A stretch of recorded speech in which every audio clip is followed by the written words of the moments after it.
Three Bucks trades that don't involve Giannis, but do any of them make sense? And is one that we semi-predicted earlier. Camille and I get into the latest coming up after this on today's Locked On Bucks.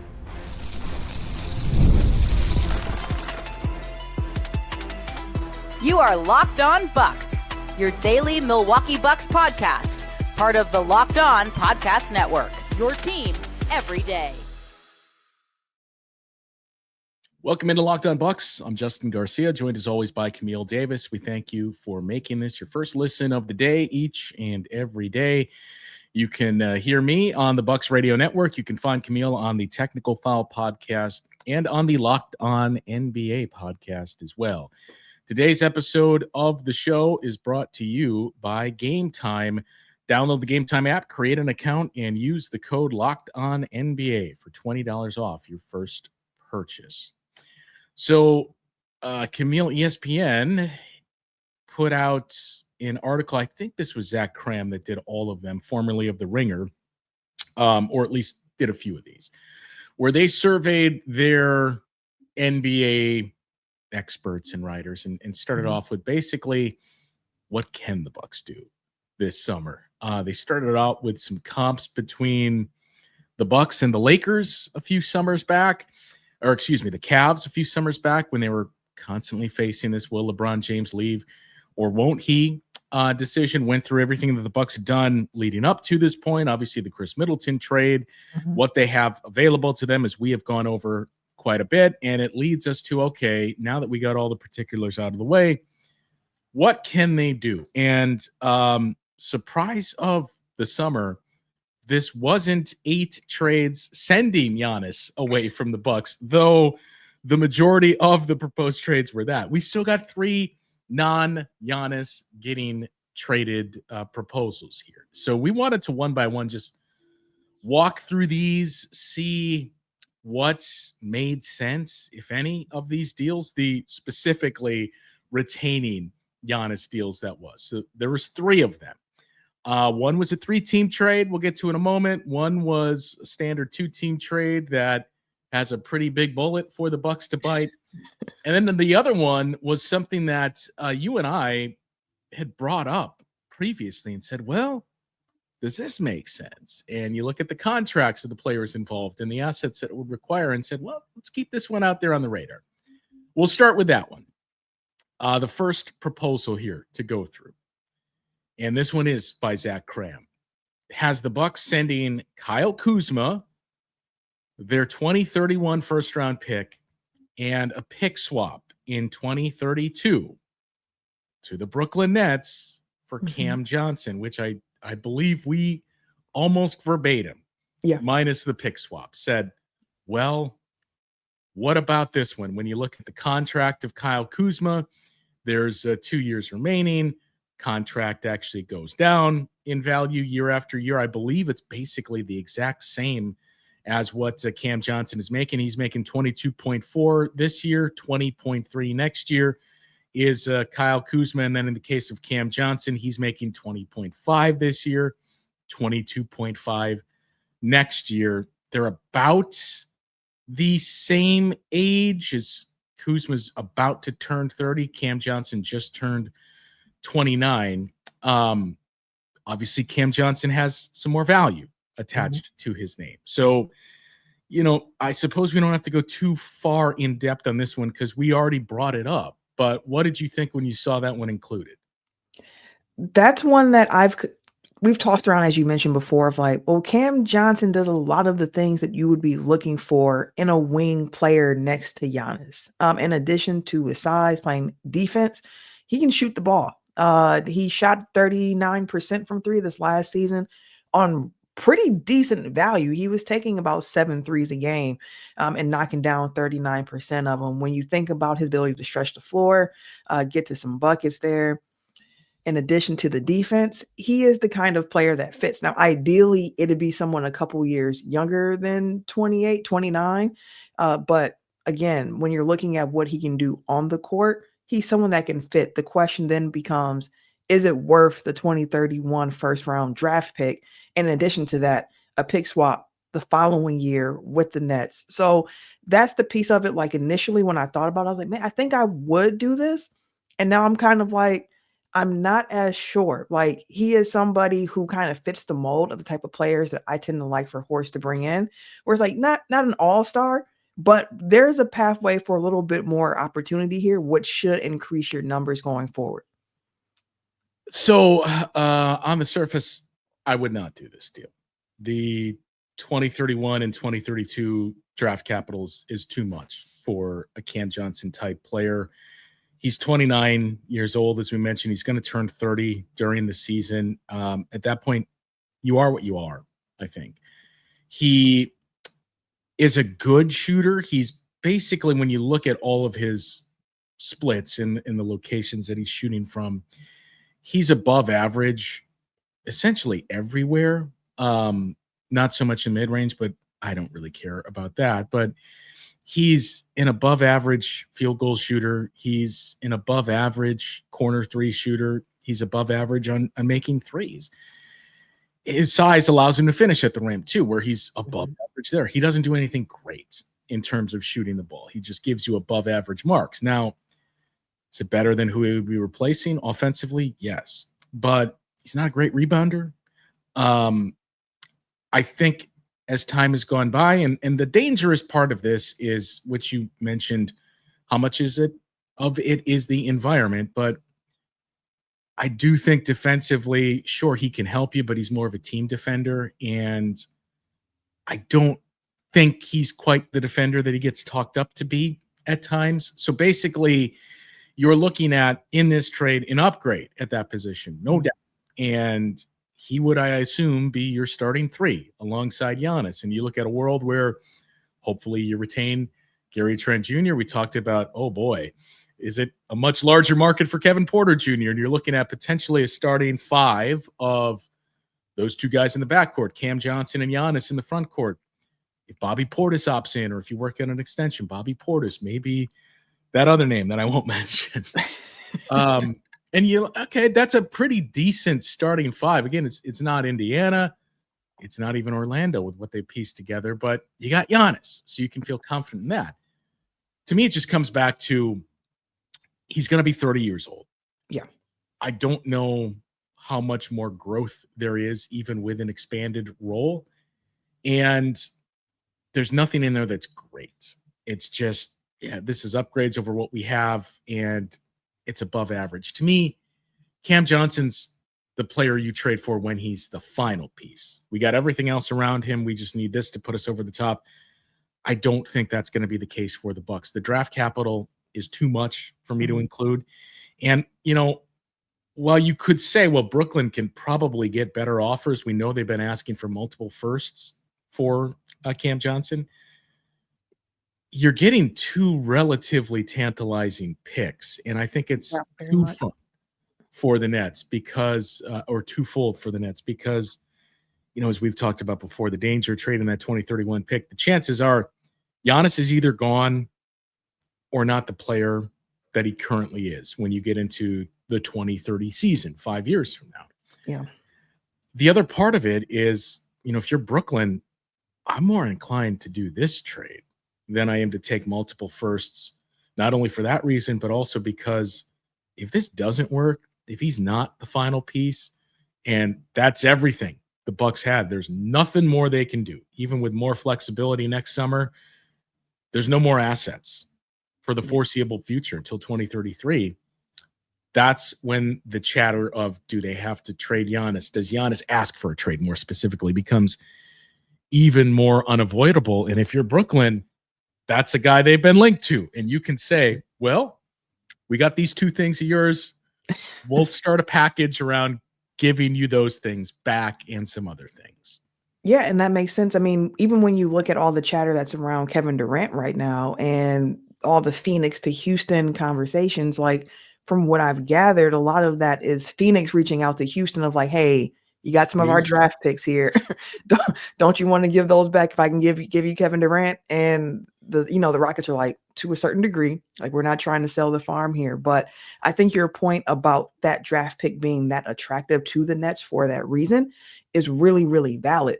because as I mentioned, you're seeing it kind of play out now with Phoenix trying to get some of their draft capital back for a superstar that's a bit older and not necessarily someone who draw back the same type of return that a Giannis would at this point. So I definitely get that. And ultimately, again, when thinking about the direction of this team going forward, redoing this offensive scheme with the ball being in Giannis' hands, going all for it this year with the move for just one singular player would indicate, as you mentioned, like you're pretty close.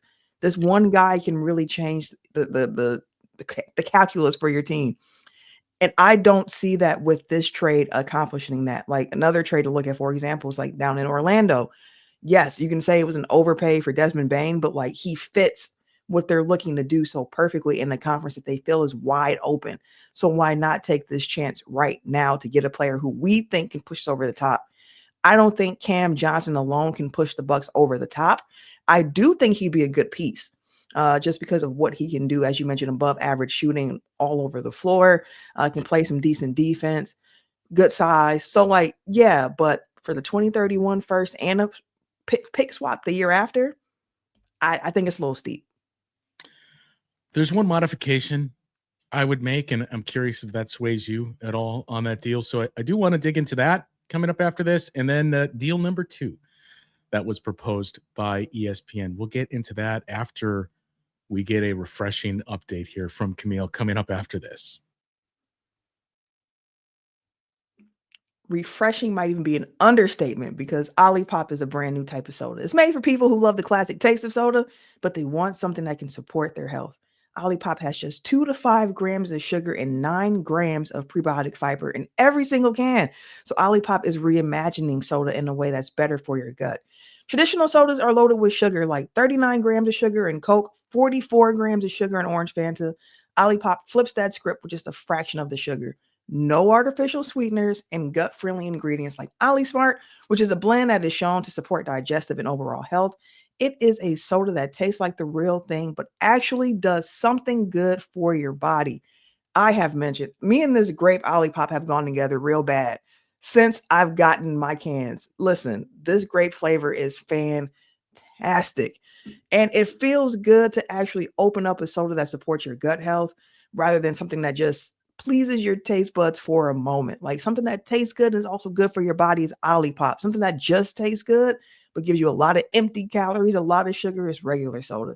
And I've noticed the difference drinking Olipop compared to traditional sodas. So when I tell you, the grape, y'all, this one right here, you hear that clicking on the can? That one right here, that's the one I would recommend you try. You can get a free can of Olipop yourself. Just buy any 2 cans in the store and they will reimburse you for 1. Head to drinkolipop.com/lockedonnba to claim your free can and to find Olipop near you.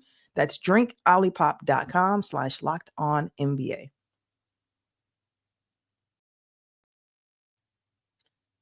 So the before we move on to the other 2 deals, the modification I would make, and again, why that 2031 for the Bucks to me carries increased value is not only what 2030 brings for the Bucks and where, if we are being honest, they're very likely to be in their positioning in the NBA.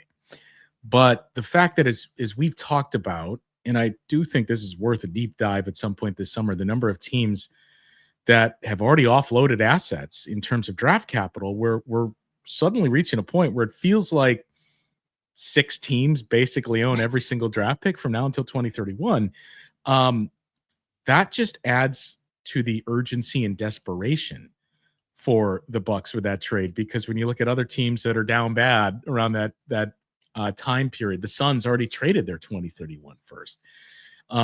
Teams that have a bulk of those picks can say like, no, you're not getting that. Like, we'll give you these, but you're not getting that. Whereas the Bucks, that's all we have to play. So if you're another team, you can say, okay, forget it. We can't work out a deal. The old, buying a car tactic. Right. And it works a little different when that's all you got. So that's one thing that makes me very, very hesitant about the inclusion of that deal. But what if, so I'll say this too. If that's a trade that ultimately happens, it's one that you wait until late into the offseason, later at least, of let me get back to you.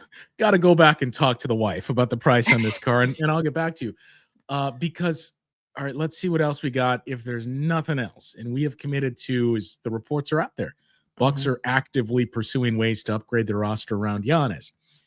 There's nothing else. We know this is going to help us and make us better. We can revisit this, but hey, we'll do it.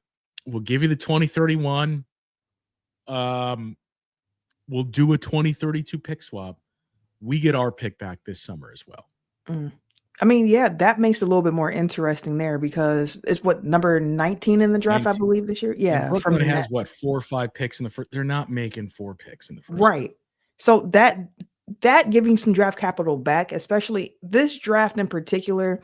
I know next year's draft is going to be looked at as a little bit deeper than what this year's is, and with the amount of guys that went back to school, looking to continue to improve their draft stock and also just cash in on an NIL money in more consistent playing times and being a second round draft pick in this upcoming draft here this year. So like that part makes it a little bit more interesting, but I don't see the Nets being like, you know what? Yeah, here you guys go. Let's give you this back when you're giving us Kyle Kuzma, who is at this point an asset that needs to show a little bit more to really be someone who can fetch you something back in return.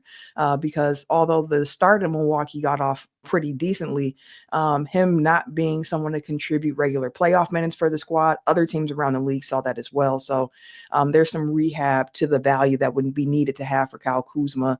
So I don't see the Nets being like, yeah, we'll give you that back for the 31 and Cam Johnson. But if they would, then I would definitely be a little bit more interested.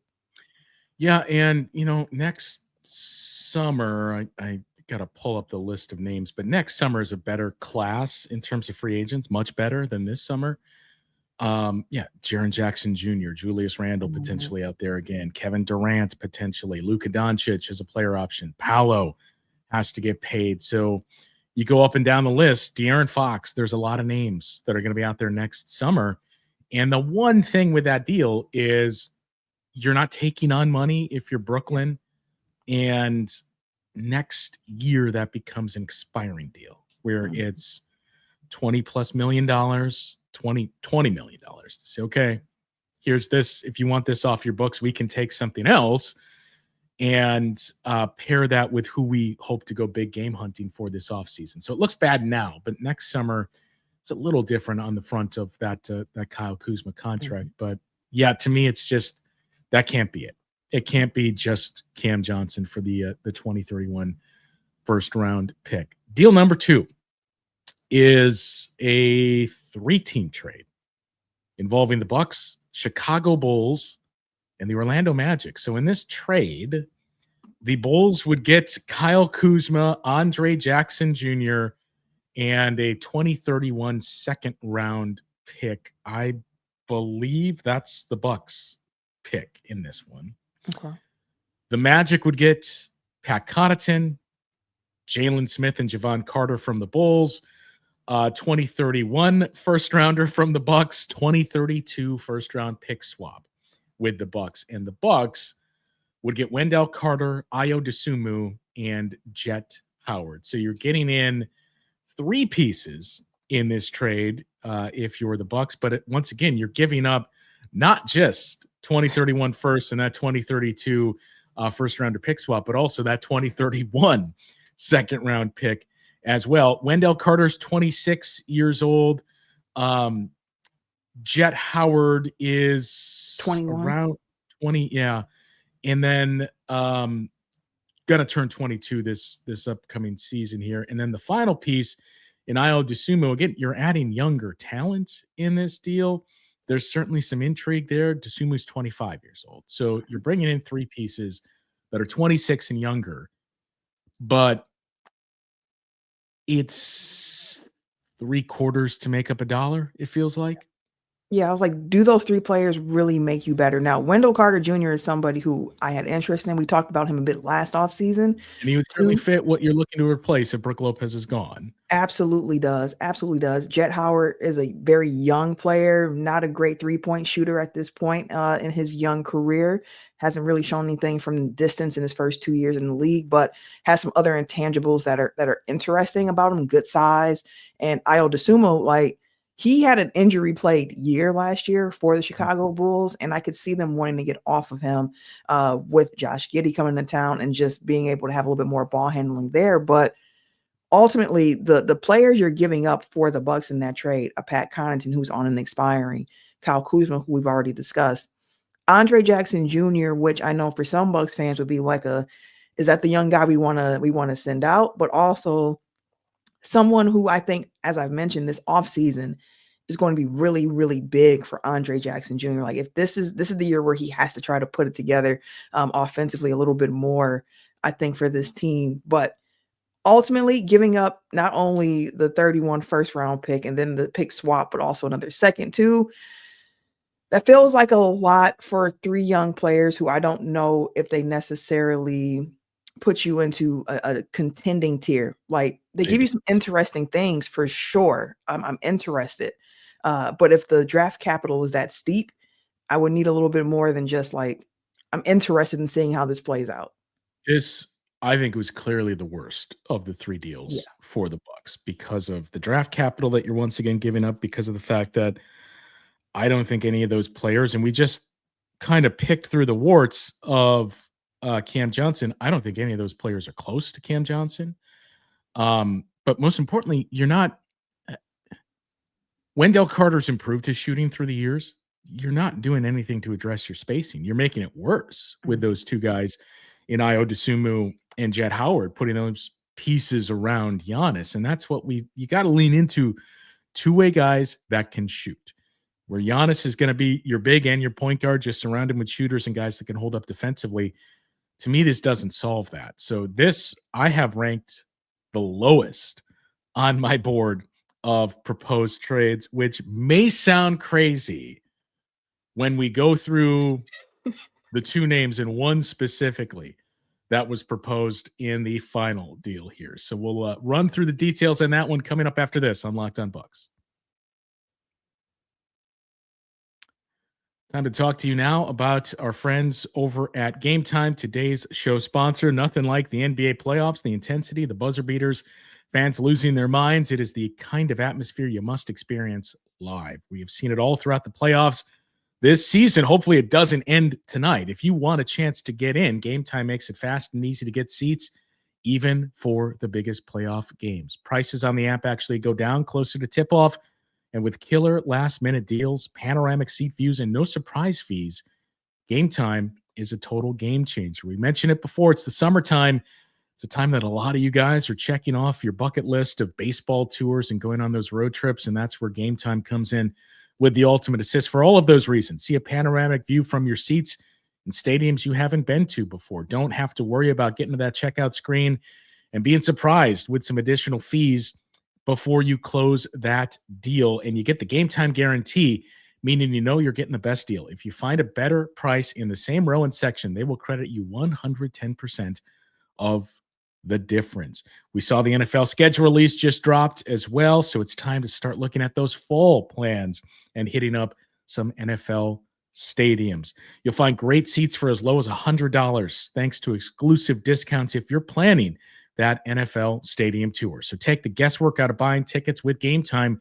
Download the Game Time app, create an account, and use the code LOCKEDONNBA for $20 off your first purchase. Terms apply. Again, create an account and redeem that code LOCKEDONNBA for $20 off. Download the Game Time app today. Last minute tickets, lowest prices guaranteed.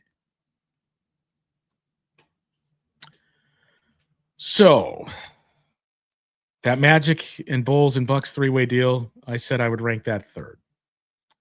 I think I would put the Cam Johnson deal number 1. That leaves us with the third and final option, which I'm slotting there in the middle. This one does not involve the Bucks giving up the 2031 first rounder or a 2032 first round pick swap.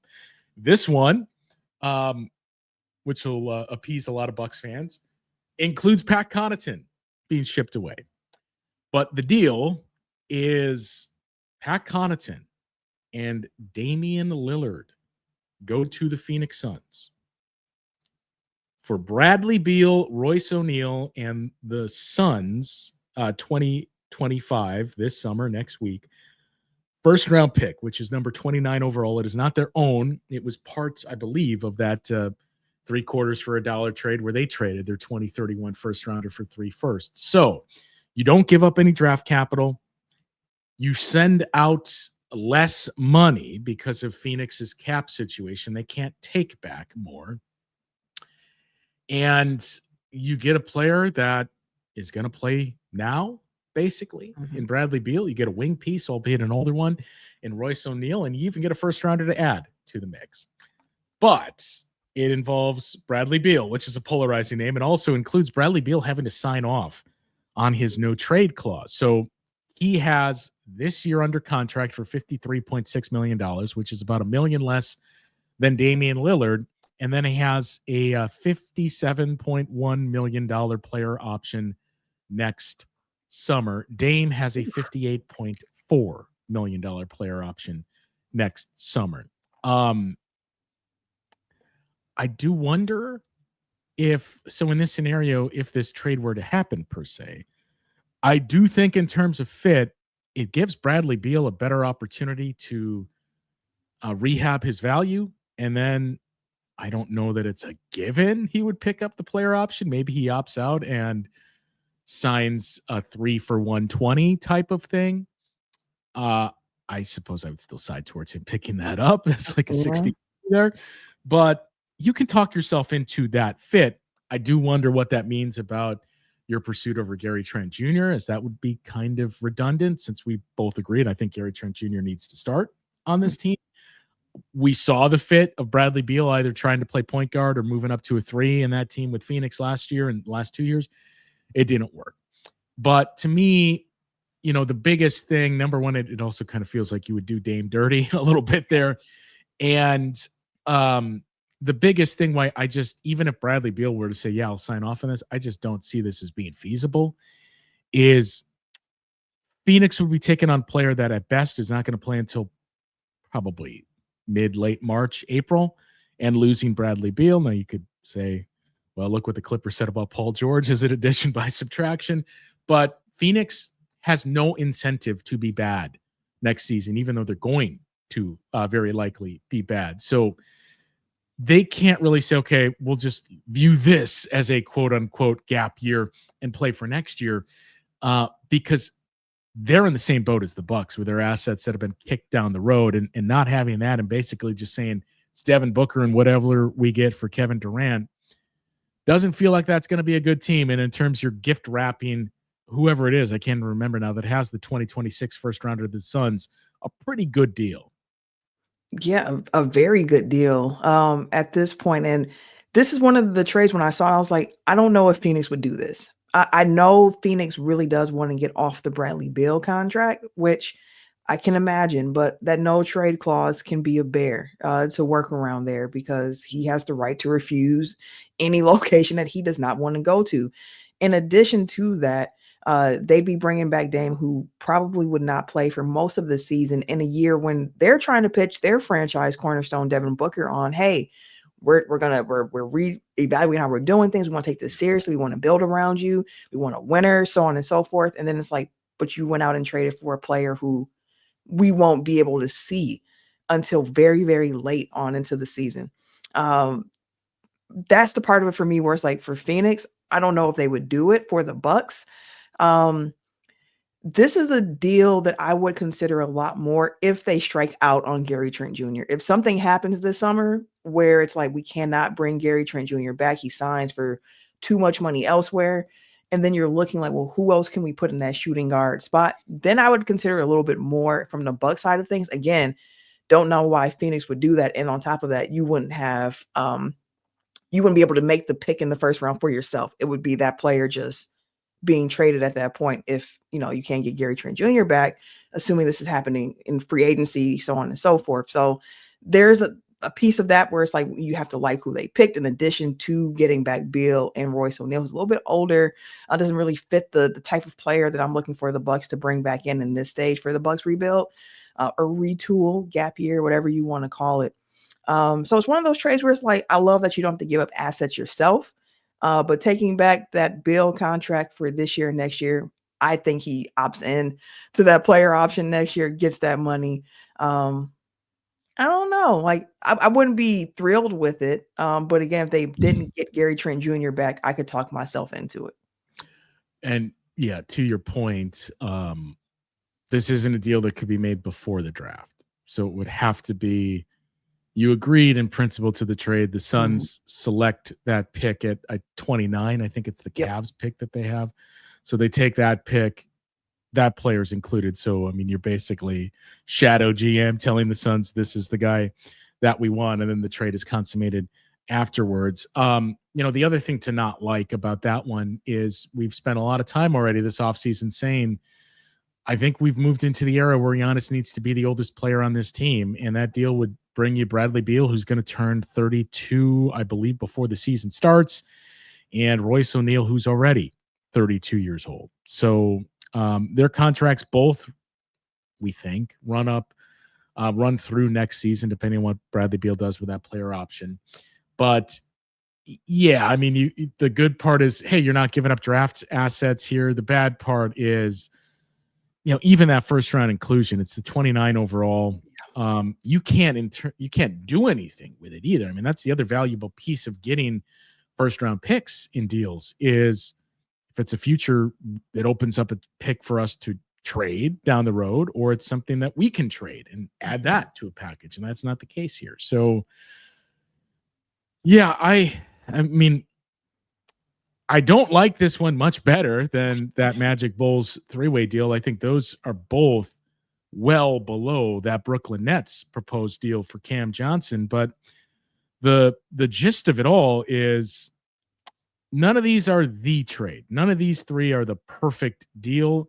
If you had to squint and talk yourself into one, it's clearly that Brooklyn Nets trade. But even then, as we said, I think you got to push hard for 2032 pick swap is not there. And, or, hey, you give us our pick back this year, or even the later pick that you have, which I think is 26 in this first round from the Brooklyn Nets. But we need something else other than just Cam Johnson for the entire future that we're giving you.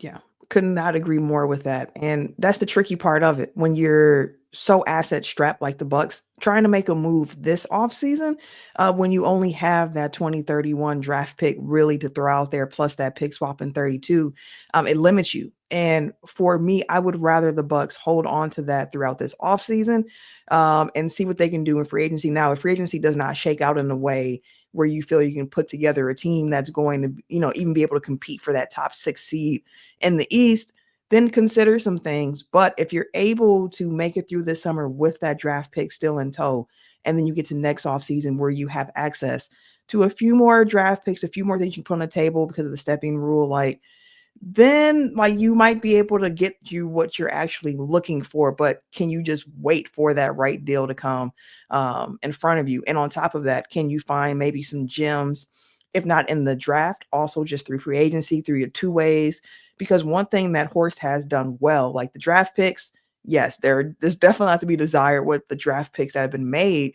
But he has done a good job in the scouting department. This front office has done a good job finding guys to put into those 2-way slots.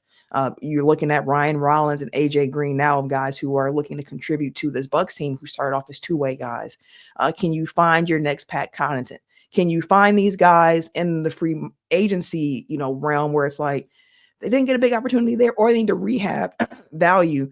And in Milwaukee, they could do that in the 25-26 season. We can see what happens from there going forward. Leave your thoughts in the comments of these 3 proposed trades by ESPN. Which one makes the most sense for the Bucks? Which would you be most willing to do? And of course, what would you think about Bradley Beal coming to Milwaukee? That'll do it for today's show. I do want to remind you, we are now 1 week away from the NBA draft. So be sure to make your second listen of the day, the 2025 Locked On NBA Mock Draft. It's a 5-episode series with the most comprehensive draft analysis from NBA experts, college experts, and NBA draft experts. You can find the 2025 Locked On NBA Mock Draft on NBA Big Board and Locked On NBA on YouTube or wherever you listen to podcasts. Unless you did something that I was unaware of. We didn't have to do anything with that because the Bucks don't have a first round pick. So maybe you think the Bucks are going to move into theirs. We've kicked around the Nets having multiple picks, other teams. I wouldn't be surprised if, a trade we didn't discuss where the Bucks are sending something out for a first round pick or taking on a contract and a first round pick is something that potentially happens in the next week either. But leave your thoughts on these 3 proposed trades, and we'll see what else develops between now and tomorrow, really, because as we're in that 1 week away from the draft stretch, a lot of things start. We've already seen 2 trades here in the offseason, Camille. So a lot is going to start to bubble up, and who knows, maybe Kevin Durant gets traded in the next few days here and the ramifications that has on other teams. That'll do it for today's show. For Camille, I'm Justin. We'll talk with you once again tomorrow on Locked On Bucks.